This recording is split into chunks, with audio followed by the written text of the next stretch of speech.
Bom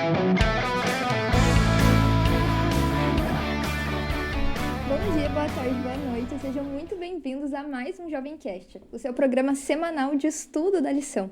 Aqui você vai aprender a defender a sua fé e compartilhar o evangelho com aqueles que amam.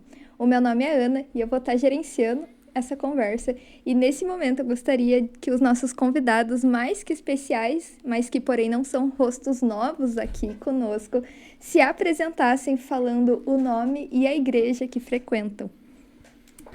Bom, oi gente, eu sou a Vitória, eu frequento a igreja aqui do SIC mesmo, e tô aí de novo, faz tempo que eu gravei meu primeiro episódio, acho que foi na 2ª ou 3ª temporada, mas estamos aí de novo pra gravar, uma vez.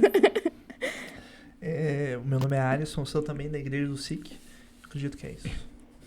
Bênção! Gente, antes de darmos início, então, à nossa recapitulação breve da lição, eu queria pedir que um de vocês fizesse, então, uma oração para nós, para darmos início. Posso orar? Oremos, então. Querido Deus, amado Pai, quero te pedir, Senhor, que o Teu Santo Espírito possa encher nossos corações agora, Senhor. Amém. Que tudo que esteja em nós, tudo que saia de nós, seja da Tua palavra, Senhor, seja da Tua vontade. E que a gente possa te honrar e te glorificar aqui, em todos os dias, Senhor. Mas que principalmente nessa lição, a gente possa repassar e atingir cada vez mais jovens, para levar a Tua palavra para cada um deles e que a gente tenha cada vez mais vontade de estudar a lição, Senhor. É isso que eu te peço, desde já agradeço, em nome de Jesus. Amém.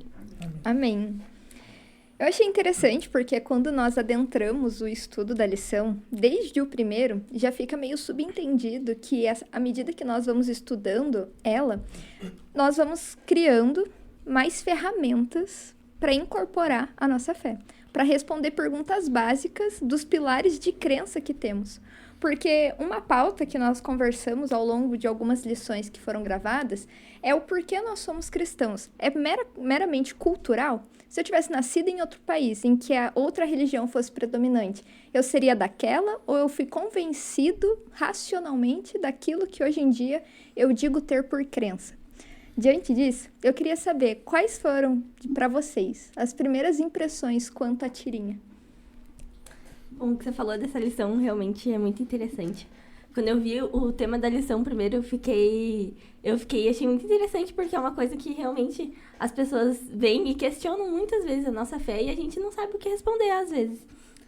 Que você falou da tirinha, né? Essa tirinha eu falei, a primeira coisa que eu lembrei disso foi desses aplicativos que a gente usa pra pedir condução, né? Uhum. Porque ali dá um caminho para onde a gente quer ir. Então, geralmente, a gente coloca ali onde quer ir e ele dá ali o melhor caminho. Visto isso, ali na lição diz o melhor caminho para nossa salvação. E ali diz que não é... É o próprio texto, né? Base. Que, tipo assim, Cristo é o caminho. E se a gente tivesse qualquer outro caminho, Deus estaria com a gente. Mas para a salvação, Ele é o caminho e Ele vai estar com a gente nesse caminho também. Amém. Uhum. Ao meu ver aqui, eu gostei muito da escolha do GPS, porque o GPS ele faz uma boa analogia em relação à salvação, né? No mundo onde a gente está perdido, um GPS pode ser um guia, e esse guia, ele aponta para a direção correta, que a direção correta é Cristo. E ainda, se a gente fosse pensar, mesmo que a gente se perdesse durante o caminho, ele ainda recalcula a rota, e a rota sempre termina em Cristo. Amém. Gostei da resposta de vocês. E diante disso, falando sobre Jesus e sobre o fato de que nós temos que ser levados até Ele por uma questão de salvação, eu queria entender qual é a visão de vocês com relação à missão de Cristo. Qual que é a importância disso? Eu acredito que a missão de Cristo, ela tem um papel fundamental. Desde o Antigo Testamento, havia vários sinais que apontavam para Cristo. A lição é que ela traz alguns sinais, como Abraão, quando sacrificou Samuel, um cordeiro que foi entregue por Deus, simbolizava o sacrifício substitutivo de Cristo. Desde o início dos primórdios da criação, quando Deus falou, se vocês comerem desse fruto, certamente vocês morrerão. Então a ideia de que a missão de Cristo é evitar que nós provássemos essa morte. Então, sem ela, nós seremos escravos do pecado e morreríamos. Mas graças a ele, nós temos agora a chance de salvação. Amém. E eu acho que importa a gente lembrar que a missão de Cristo era a salvação. Assim como a nossa missão é trazer mais pessoas para essa salvação, Cristo veio para isso, então ele se entregou para isso e Deus deu o seu filho para isso. Então, Cristo, além da missão dele ser a salvação, ele mesmo é a salvação.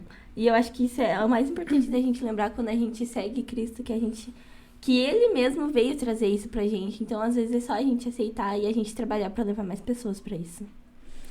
Massa. E uma coisa acontece que quando a gente é cristão há muito tempo, nós compreendemos racionalmente a missão de Jesus. Entendi que ele veio para nos salvar, toda aquela coisa que envolve isso. Mas o que muda na sua vida hoje com a informação de que Cristo veio para salvá-lo? Porque às vezes a gente conhece isso em teoria, mas isso não chegou ao ponto de mudar a vida de uma pessoa. Se não o fosse, não haveria tantas pessoas que creem que Jesus existe e que morreu numa cruz, mas que ainda assim não tiveram a vida mudada. Como é para vocês ouvir isso? Jesus veio para salvá-lo. Que diferença isso faz? Olha, eu digo assim, eu posso falar pela experiência que eu tive própria.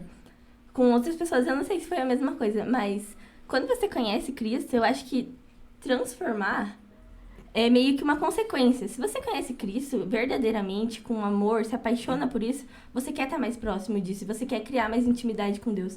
E eu até falei, né, quando a gente cria intimidade com Deus, a gente cada vez fica mais constrangido com a grandeza dele. E isso automaticamente faz você mudar suas atitudes, mudar decisões que você toma na sua vida, porque o amor dele nos constrange. E isso afetou diretamente na minha vida. Então eu acredito que isso seja para todo mundo, assim, porque a grandiosidade dele afeta em tudo, todas as decisões que a gente toma, porque a gente quer refletir isso também. Sim. Eu gosto muito de pensar que a grandiosidade de Cristo, como a Vitória disse, ele nos transforma. E quanto mais você estuda, mais você vê a questão da grandiosidade dele. Eu gosto de alguns exemplos que a Bíblia traz. Quando nós temos Moisés subindo ao monte e pede para ver a face de Deus, Deus fala, agora eu lhe mostrarei a minha glória, toda a minha bondade. E Moisés vê aquilo. Em Isaías, quando Isaías tem o seu encontro com Deus, assim que ele vê o Senhor dos Exércitos, ele fala, ai de mim, porque sou um homem de lábios impuros que habita no meio de um povo de lábios impuros. Nesse sentido, a grandiosidade de Deus constrange, a ponto de, por exemplo, João no Apocalipse perder as forças diante de Deus, Daniel perder as forças, justamente porque a grandiosidade de Deus não se trata simplesmente de um poder absurdo, mas sim o seu caráter, a sua santidade. Então, nesse viés, quando nós nos aproximamos de Cristo, nós estudamos sobre Ele e nós entendemos que a Bíblia é uma carta de amor escrita por Deus, feita por dedos humanos, mostra que é um Deus que se importa conosco, nos ama e que a graça dele é uma coisa que nós poderíamos estudar por centenas de anos e ainda não entender a grandiosidade do sacrifício que ele fez por nós. É interessante, talvez para você que esteja ouvindo, você pode ter crescido em uma casa em que a espiritualidade, de certa forma, se fez presente. Seja por meio de uma Bíblia, alguém que vira e mexe falava alguma coisa. Mas entenda que crer em Deus envolve e implica em uma ação.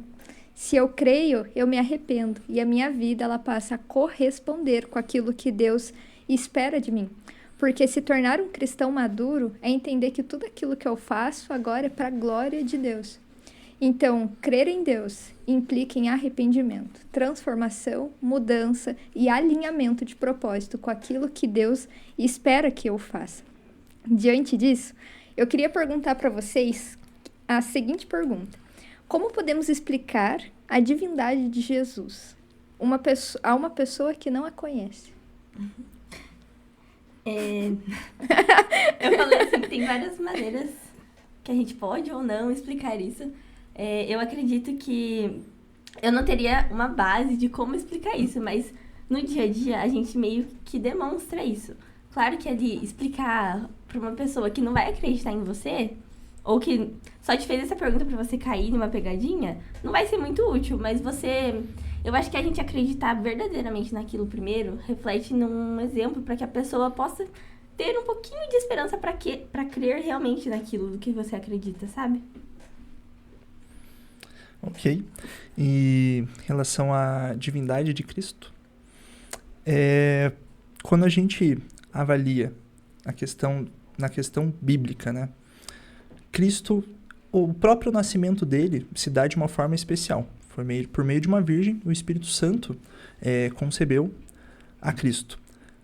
Em relação a todo o restante da vida dele, Cristo ele disse várias coisas que para um ser humano não fariam sentido. Imagine que você está na rua e alguém se diz, eu sou o Filho de Deus. A primeira coisa que você pensa é, esse cara é louco. Mas Cristo ele disse tantas coisas que não faziam sentido algum para um ser humano dizer. Porque iam em desencontro a tudo aquilo que a gente mais ama. Um pequeno exemplo que a gente pode citar é basicamente ele dizendo, amem os seus inimigos e orem por aqueles que os perseguem. Em sã consciência, ninguém pensaria nisso. A Bíblia vai em desencontro a tudo aquilo que a gente quer fazer. O ser humano, ele quer alimentar a carne, ele quer dinheiro, ele quer luxúria, ele quer tudo que o mundo tem a oferecer. Cristo, quando veio, ele foi na contramão. Isso é uma forma de também demonstrar a divindade dele. A forma como ele falou palavras que mesmo depois de milhares de anos, ainda que sejam contrárias à nossa natureza, ainda trazem uma ideia que permanece e fica e transforma. E ainda nesse sentido, eu gosto de uma analogia também do Rodrigo Silva em relação a isso. Porque muitas pessoas não conseguem entender como era um homem 100% homem e 100% Deus. Imagine você, Ana. Você tem uma Ferrari em casa. Sim. E você mora perto da igreja. Você foi para a igreja a pé. Você deixou de ter uma Ferrari? Não. Não. Você ainda é dona de uma Ferrari, ela está em casa. Então, essa seria uma explicação simples, porém lógica a respeito da divindade de Cristo. E é nisso que eu acredito. O fato de que Jesus incorporou a forma humana, mas ele ainda tinha a Ferrari, no sentido, ainda tinha autoridade no céu, né? Exatamente. Ele ainda era 100% Deus. E voltando ali no que ele falou, tipo assim, se a gente for pensar, ele veio como humano e habitou entre nós. Sim. Eu acho que se ele não fosse tão divino quanto ele realmente é, ele teria uma influência. E Cristo foi extremamente santo até na Terra. Então, isso reflete a divindade dele. Eu acho que se ele fosse só humano, ele não ia refletir isso. E caminhando para o final, eu queria perguntar a vocês, qual é o nosso papel no plano da salvação? O que devemos fazer para antecipar a volta de Jesus? Será que o cristão se limita apenas a saber de profecias e nada mais? Ou é uma parte que nos cabe dentro disso? Cristo, ele é tão amoroso conosco que ele sabe que se ele quisesse, ele poderia fazer toda a missão, o plano de salvação inteiro. Ele mesmo poderia fazer. Ele não precisava da ajuda da gente para sair pregando o evangelho e atuando nas pessoas. O próprio Espírito Santo poderia fazer isso. Deus poderia talvez mandar anjos ministradores, mas enfim, ele sabe que nós precisamos disso. O nosso papel no grande plano de salvação é buscar aqueles que estão perdidos. Então, basicamente, Cristo ele outorgou esse papel para nós para nos ajudar também a nos mantermos firmes na fé. Porque, querendo ou não, vamos pegar, por exemplo, a igreja de Laodiceia, a última igreja do Apocalipse. Eles não eram nem frios, nem quentes, eram mornos. E normalmente, quando você é morno, é porque você não atua. Diferente das outras igrejas que sofreram perseguição e continuaram crescendo, a Laodiceia era morna. Então, o nosso papel, no final das contas, é quebrar essa mornidão, fazer a missão e cumprir a missão.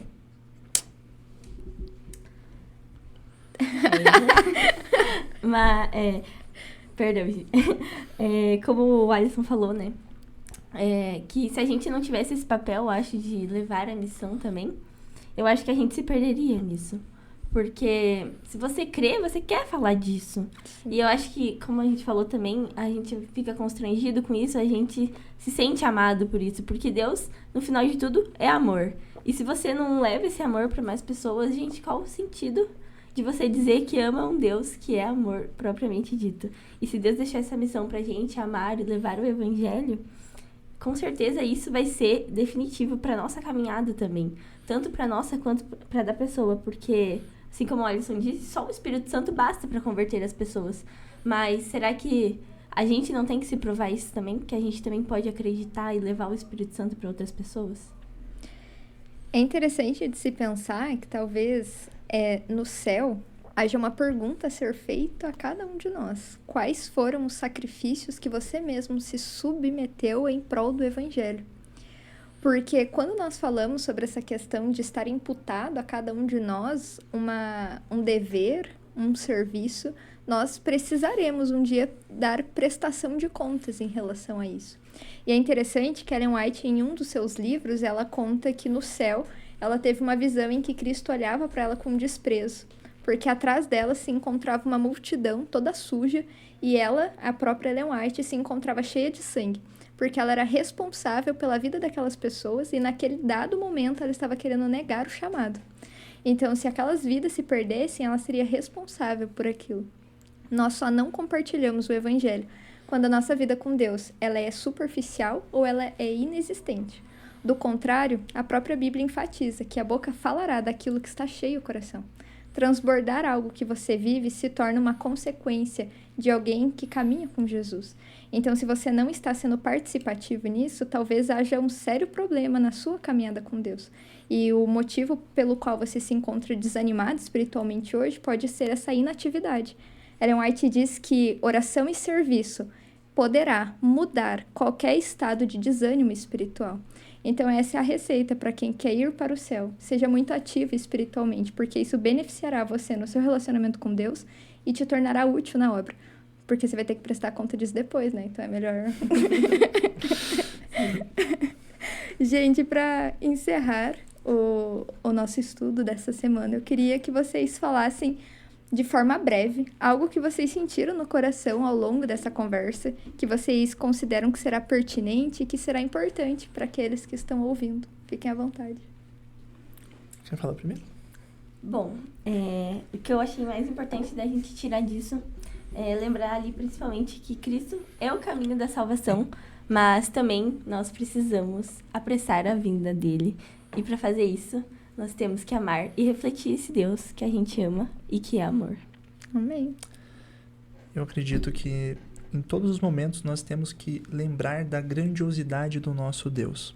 Nós temos um Deus que se sacrificou por nós e um Deus que luta as nossas batalhas. Nós não precisamos lutar elas sozinhos. No sentido de que nós, como seres humanos, somos falhos. Tudo que nós tentamos fazer sozinhos, em determinado momento nós vamos cair. Um jovem que tem um vício em drogas, ele pode até tentar lutar contra as drogas, mas sem Cristo, ele está fadado algum dia a cair. A pornografia pode também ser um vício que você está fadado a cair, mas com Cristo você pode se reerguer. Nós temos um Deus que, independente do defeito ou pecado que você carregue, ele te ajudará a levantar. Existe uma frase de Martinho Lutero, a qual eu gosto bastante. Olhando para mim, eu não sei como eu me salvaria, mas olhando para Cristo, eu não sei como eu não me salvaria. Então, independente da batalha que você esteja lutando ou do problema, nós temos um Deus que, quando Paulo orou pelo seu espinho da carne, ele respondeu: a minha graça te basta, porque o meu poder se aperfeiçoa na fraqueza. Então lembre-se desse Deus, porque ele te ama. Amém. Eu quero agradecer a participação de vocês e para a gente encerrar o nosso estudo, eu queria pedir para o Alisson fazer a oração final. Tá bom. Santíssimo Deus, amorável Pai que está nos altos céus, Senhor, muito obrigado por esse dia, pela vida, pela saúde. Senhor, peço que abençoe este podcast, que cada um que escutar essa mensagem, Senhor, possa ser tocado profundamente por Ti, Pai. Que nas nossas lutas, nas nossas aflições, nós lembremos que existe um Deus que está conosco, que nós não estamos sozinhos e que independente de qual batalha ou de qual tormento esteja sobre nós, o Senhor lutará por nós, Senhor. Peço que abençoe e guarde cada um, Pai. É isso que eu te peço e te agradeço, em nome do Teu Filho amado Jesus. Amém. Amém. E para você que ficou até o final e tem o desejo de estudar a Bíblia e não sabe como, aqui na tela aparecerão 2 QR Codes. Ao serem escaneados, você será direcionado ao site Novo Tempo. Ali você poderá ter estudos bíblicos de forma online por meio de uma assistente virtual, ou então receber alguém enviado pela Novo Tempo em sua casa. Em ambos os casos não haverá custo, é um presente que a Novo Tempo tem para você. E caso você ainda não tenha adquirido a lição da Escola Sabatina, pode deixar nos comentários e a equipe entrará em contato para que você possa tê-la de forma física ou virtual. Agradecemos por você ter ficado até o final e a gente se encontra na próxima terça-feira, às 8 horas. Vamos dar um tchau para aquela câmera ali?